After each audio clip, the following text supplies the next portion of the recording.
नमस्कार। बात राजस्थान की में आपका स्वागत है और आपके साथ मैं हूं भानु दीक्षित। लोकसभा चुनावों को लेकर कांग्रेस में पिछले 1.5 माह से चली आ रही उम्मीदवारों के चयन की कवायद अब अपने अंतिम दौर में है। हाल ही में दिल्ली के पंजाब भवन में लगातार 3 दिन चली मैराथन बैठकों के बाद अब सभी की नजरें 8 मार्च को दिल्ली में प्रस्तावित कांग्रेस स्क्रीनिंग कमेटी की बैठक पर टिकी हुई है। एक रिपोर्ट देखिए।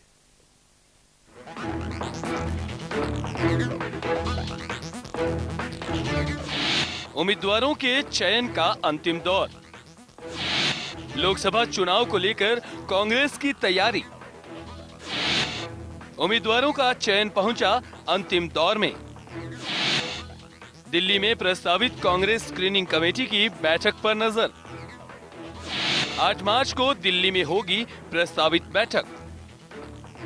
राहुल गांधी वॉर रूम में 8 मार्च को सुबह 11 बजे से आयोजित होने वाली इस बैठक में जिताऊ दावेदारों के नामों को शॉर्टलिस्ट किया जाएगा और फिर उसे सेंट्रल इलेक्शन कमेटी को भेजा जाएगा। कांग्रेस स्क्रीनिंग कमेटी की बैठक में पार्टी के राष्ट्रीय संगठन महामंत्री केसी वेणुगोपाल, पार्टी के प्रदेश प्रभारी अविनाश पांडे, मुख्यमंत्री अशोक गहलोत, प्रदेश कांग्रेस अध्यक्ष सचिन पायलट, सह प्रभारी विवेक बंसल, काजी निजाम, तरुण कुमार शामिल होंगे। वहीं पार्टी के जानकारों की माने तो पार्टी के आला नेताओं ने ग्राउंड रिपोर्ट, जिला प्रभारी मंत्रियों की रिपोर्ट और दिल्ली में 3 दिन तक चली मैराथन बैठकों के बाद सभी 25 सीटों पर 3-3 नामों के पैनल तैयार कर लिए हैं। इन 3-3 नामों के पैनल को स्क्रीनिंग कमेटी की बैठक में रखा जाएगा। फिर पार्टी के सभी नेताओं 3-3 नामों में से दावेदारों के नामों को शॉर्टलिस्ट किया जाएगा, जहां इन नामों पर सेंट्रल इलेक्शन कमेटी की बैठक में मुहर लगेगी।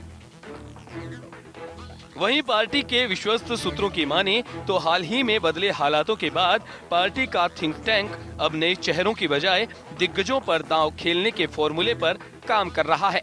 इसके लिए पार्टी कई विधायकों, पूर्व सांसदों और मंत्रिमंडल के कई सदस्यों को भी लोकसभा चुनाव में उतारने की तैयारी में है। बताया जा रहा है कि पार्टी के आला नेताओं की इस संबंध में चर्चा भी हो चुकी है। स्क्रीनिंग कमेटी की बैठक में इस बात पर चर्चा होगी। वहीं जानकारों की माने तो पार्टी के कई मौजूदा विधायक भी लोकसभा चुनाव लड़ने के मूड में हैं। हैरत की बात तो यह है कि यहां से विधायक लोकसभा चुनाव लड़ना चाहते हैं, वहां पार्टी के पास दूसरा कोई जिताऊ चेहरा भी नहीं है। पार्टी के कई शीर्ष नेताओं ने दबी जुबान में इसे स्वीकार कर रहे हैं। पार्टी नेताओं का कहना है कि अगर मंत्रियों और विधायकों को चुनाव लड़ाया जाता है तो वहीं सरकार के लिए कोई खतरा नहीं है, क्योंकि 1 दर्जन निर्दलीय विधायक ऐसे हैं जो सरकार को समर्थन दे रहे हैं और कांग्रेस विचारधारा से ही आते हैं। विधानसभा चुनाव में टिकट नहीं मिलने पर इन नेताओं ने बागी होकर चुनाव लड़ा था।